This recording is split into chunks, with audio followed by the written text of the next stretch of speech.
Hey, golf is a hard game. Eventually, you're going to get in trouble, but you've come to the right place because I brought in an expert to tell us how to get out of trouble, and they're going to show us 3 specific shots that can get you out of trouble no matter where you hit the golf ball. I'm PGA teaching professional Todd Kolb, Director of Instruction for US Golf TV and the Sanford Power Golf Academy, and I brought in my good friend Cindy, 24-year LPGA veteran, has won 6 times on tour. She's hit a lot of great shots, but I probably would guess every once in a while you've hit it in trouble and you know how to get out of it. Today we're going to talk specifically about that. Cindy, what are the 3 shots, before we dive into the details, what are the 3 shots that we're going to talk about today? We're going to talk about a low punch, keeping it under tree limbs, and a hook and a slice.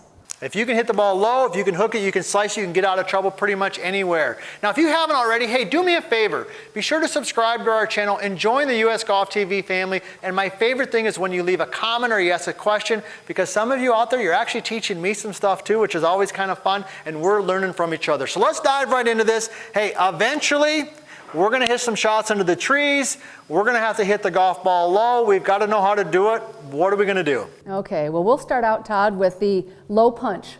And so what you'd like to do with a low punch is, if I'm going to keep it low and keep it under a tree branch going this way, I'm going to place it more toward the back foot, my right leg, since I'm right-handed. If you're a left-handed golfer, obviously the other side.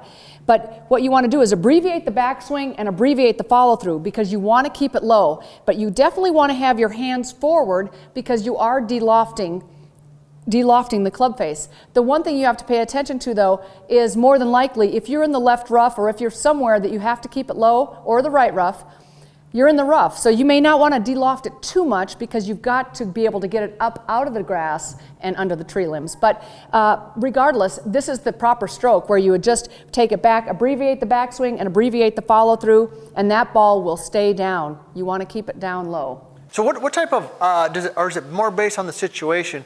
Is there generally a certain specific club you'd recommend if you're trying to hit a bit lower? I mean, I think some of our golfers, I mean, you probably wouldn't hit the shot with a 9-iron? No, or absolutely. What do you think? Good point, Todd. Yes, choose your less lofted club. I mean, I would say 7 or 6-iron. Even an 8-iron might be too much loft. Of course, it depends on how much space you have between the tree limbs and yourself. So you have to judge it that way, but I see so many players making the mistake of taking too much loft to try to get out of trouble, and then of course what do? They hit it right into trouble and they have to do the exact same shot again, but possibly only 10 yards in front of where they've been or where they started.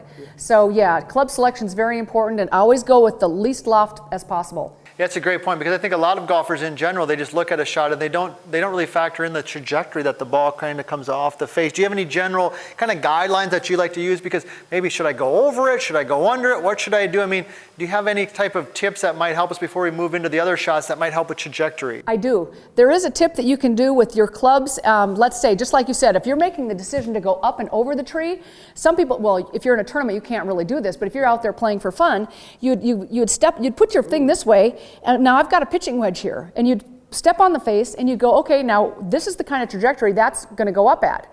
And will that make it up and over that tree? And you can say, heck no. Well, then you've made it better back down to a sand wedge or an L wedge, or the next option would be you're going to change that thought process and you're going to go under. That is one of the best tips I have heard. I have not heard that before. One of the best tips I've heard in a long time is just that. I mean, it's pretty simple, it's very simple. Super. I love the visual, because just standing here, I can see the angle of that club shaft going up there like that. Absolutely, and it just gives you, like you said, a visual and a thought process for shots in the future when you're out there.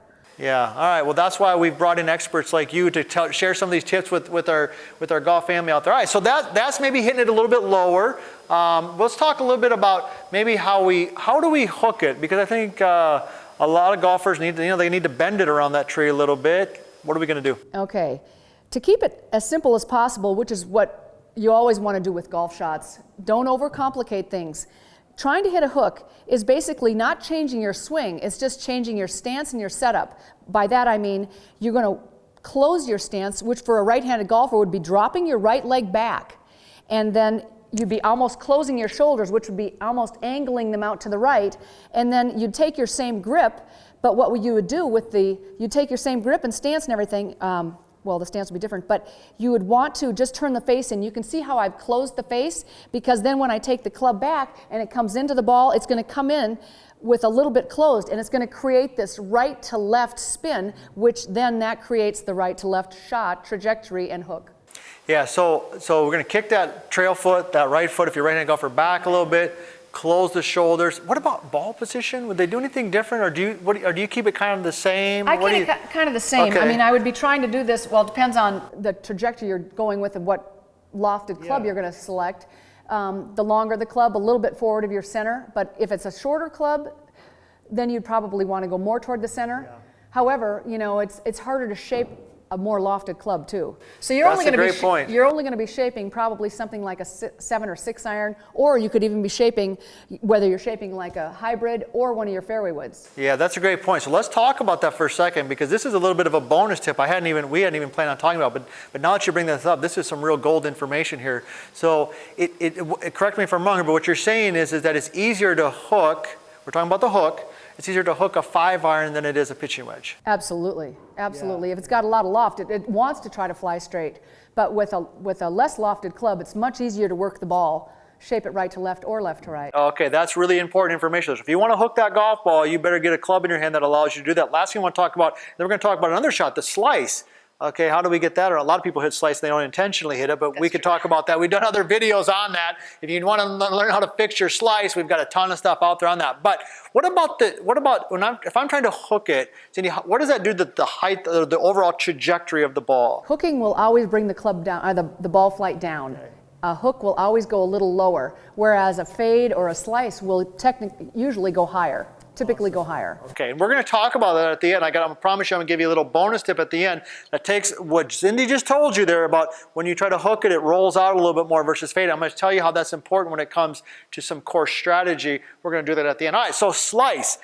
Lots of times it's unintentional, but there are times when we actually do want to slice it. What are we going to do there? Okay, again, I'm not going to really change my swing. I'm just going to change the club face position at address, and then I'm going to do opposite of what I did with a hook. If I'm going to try to make it go left to right this time, now I'm going to open my stance and open my shoulders. So the path of the club is going to create it coming in more of a left to right, inside.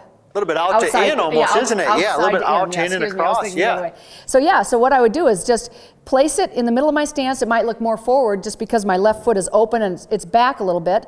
And then I'm going to open my shoulders, but yet I'm still going to face my target out here. My shoulders are going to be, everything's going to be, my hips and shoulders are going to be a little left of my target. The club face is going to be on line. And then I'm going to go ahead and just swing. And now it's going to come in and it's going to create this left to right spin, which is going to allow it to move left to right toward my target. Perfect. And what about, would the same concepts hold true with the loft of the club? If I wanted to fade it, should I start with a little less loft versus more loft? Or because I know when we're talking about the hook, you said it's really hard to hook like a pitching wedge.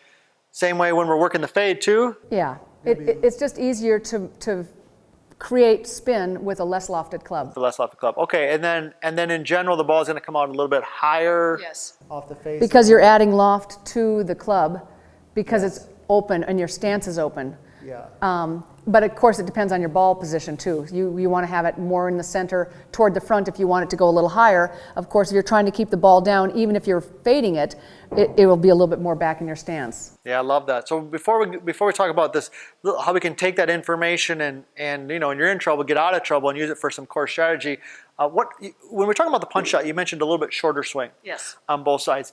When you're hitting the hook or you're hitting the fade, is it kind of the same length of swing, or do you suggest that maybe it's a little bit slower or shorter, or is it just their standard swing? What do you think? I think it's just a standard swing, unless there's something that you have to either keep it down or whatever else. I would just swing your normal swing with a full follow through, because you never want to try to isolate the follow through, because then you're decelling at some point, and then that's going to probably create a chunk of a shot, and that's not what you want. Yeah, that's a great point. All right, so I promise you at the end, I'm going to get Cindy's input on this too. I'm going to kind of share with you how you might take some of that and actually use it at the golf course next time you play around the golf, and I want to get your insights on this. So if what we just learned here is that when we want to hit kind of like a hook shot, that the ball's going to come out a little bit lower, and it's probably going to roll more. Yes. And if we hit a fade, it's going to come out a little bit higher, and it's going to come in a little bit softer. So one of the things, let's say I'm hitting a shot, like let's say I happen to hit it in the trees on a par 5, which I do periodically because I'm trying to hit it too far. and I'm in the trees, but I need to get it down the fairway, and I could hook it or fade it with equal opportunity. Let's say the tree's kind of smack dab in the middle. If I want distance, one of the things I would suggest is that I'm going to try to hit a hook, because when it hooks, it's going to land, it's going to roll further down the fairways.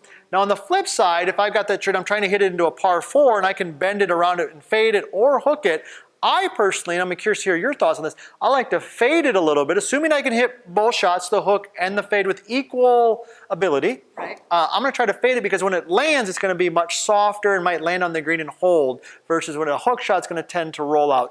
Right. What do you see in your playing experience over the years, assuming we can hit both shots with equal skill set? Do you see any application that way? Well, I like what you said. Whether it's a par 4 or not, yes, you would definitely want to most likely hit the fade, because as you mentioned, you want it to hopefully stay on the green, whereas a hook is kind of hard to control the distance. You don't know how far it's going to roll out. It comes in lower, hotter, it could roll over the green. Now you're looking at a chip or a pitch back to the hole, and you may or may not be able to get it up and down. But in Todd's case, where he says he's more comfortable with the fade, and if the shot allows for it, absolutely take that, because you're going to be able to control the distance on that shot much better, and the response of it when it lands. That's great insights, great insights. All right, so hey, if you're playing golf, eventually you're going to get in trouble. Even if you're a 24-year tour professional who's won 6 times, eventually you're going to hit the ball in the trees. You got to be able to hit it low, you'll be able to hook it, you got to be able to fade it. The information here that Cindy's just shared with you is real gold. It's great information, and a few tips on how to actually take that information and put it in your game can hopefully help you start playing some better golf.